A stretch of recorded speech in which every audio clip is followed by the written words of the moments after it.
Hello there, thanks for coming by PosterCentral.com's video blog today. I'm Pete Howard, and today I've got 3 unused Beatle tickets to show you from the magical year of 1964. Boy, in America, as you know, that was the year of Beatlemania and the strongest demand of the Beatles' entire career. So it's really not easy to find actually unused tickets from 1964. Boy, they could have sold out most venues 10 times over on this tour. But just for full clarification, there was actually one show that didn't even sell out in '64, and that was Denver, Colorado, the beautiful Red Rocks Arena. It'd be a dream for you and I to go back and see that show at that venue now, but I don't know what happened.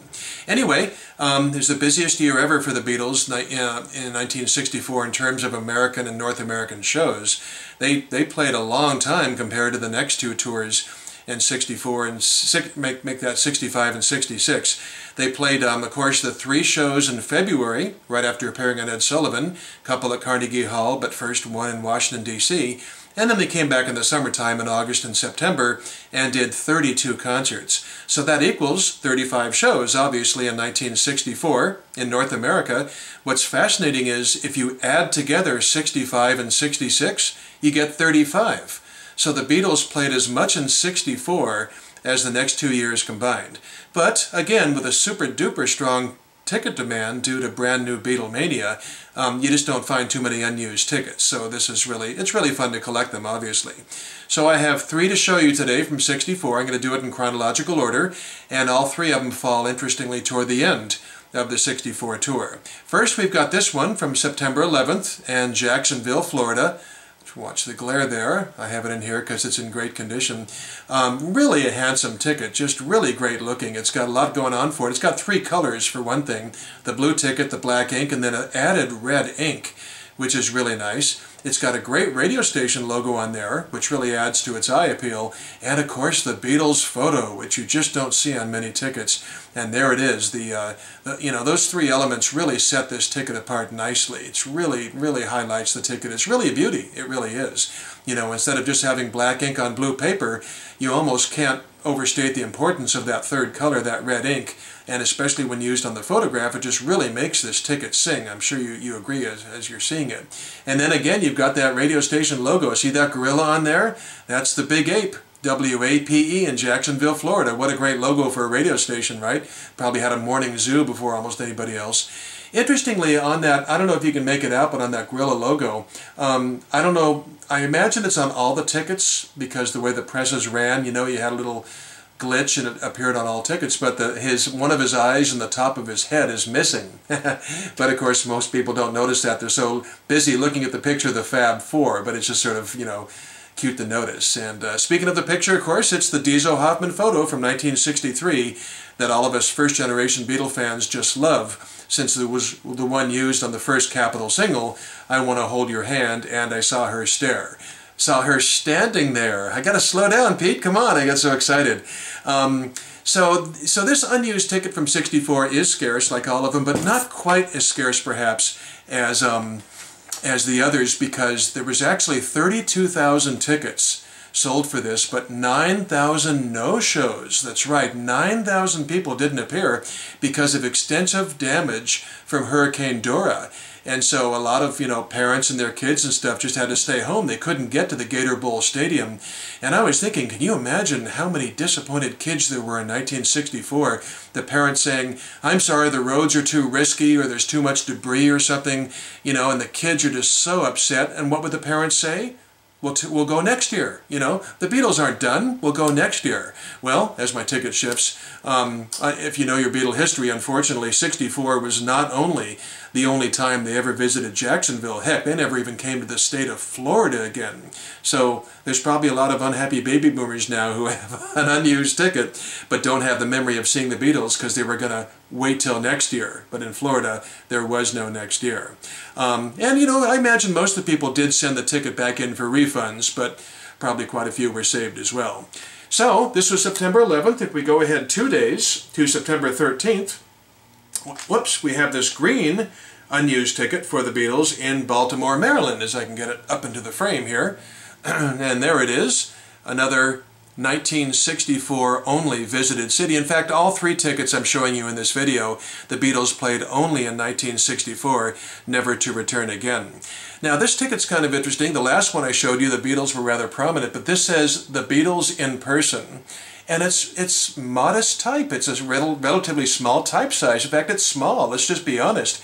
The other two tickets I'm showing you have the Beatles large and prominently in that, that photograph and stuff. But here, you've got the Civic Center in bigger type, the date in bigger type, the ticket price is bigger, and even the seat locations are bigger. And if you can see it there, it does say in a modest stripe, the Beatles in person. And that's, that's okay. It's the naivety of the times.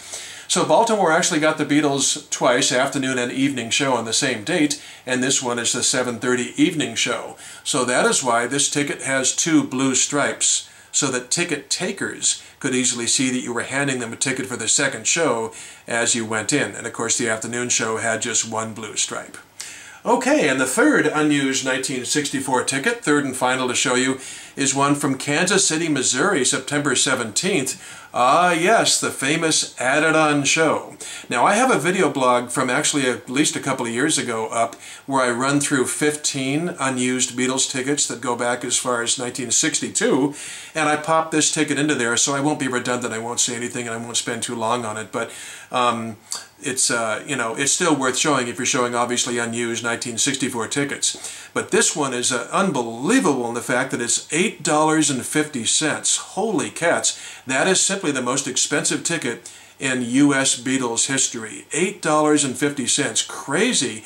In fact, that's more money than the other two tickets I showed you, which add up to only $8. Here's one ticket for $8.50. But the reason, of course, is that flamboyant promoter Charlie O. Finley in Kansas City had to up and up and up his offer and finally paid $150 grand. Huge money in '64 to get the Beatles, and so he priced some of his tickets really expensively, and he lost his shirt. But Finley had very deep pockets, and so it didn't matter to him. He was able to bring the Beatles to Kansas City, a claim to fame that lives on obviously to this day. I'm doing the video. You're going to see his face in just a second.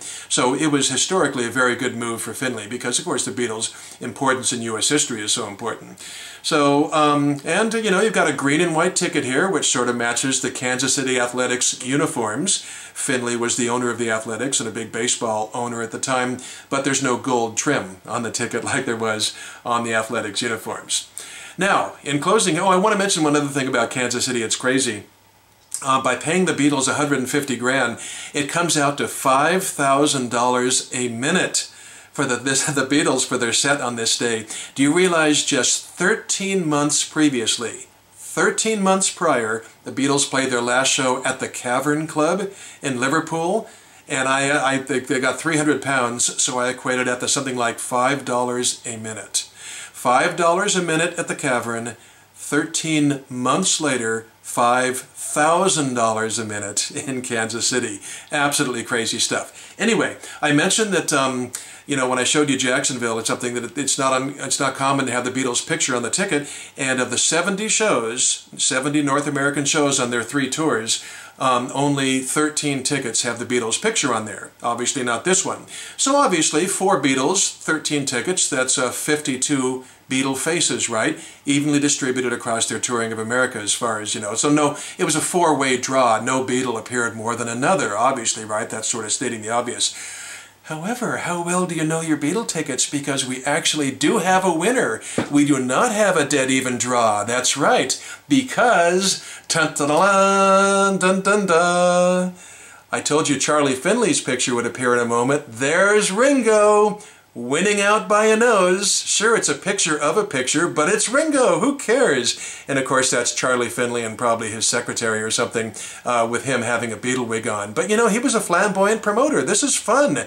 It's more fun than just a normal boring ticket, but that's it.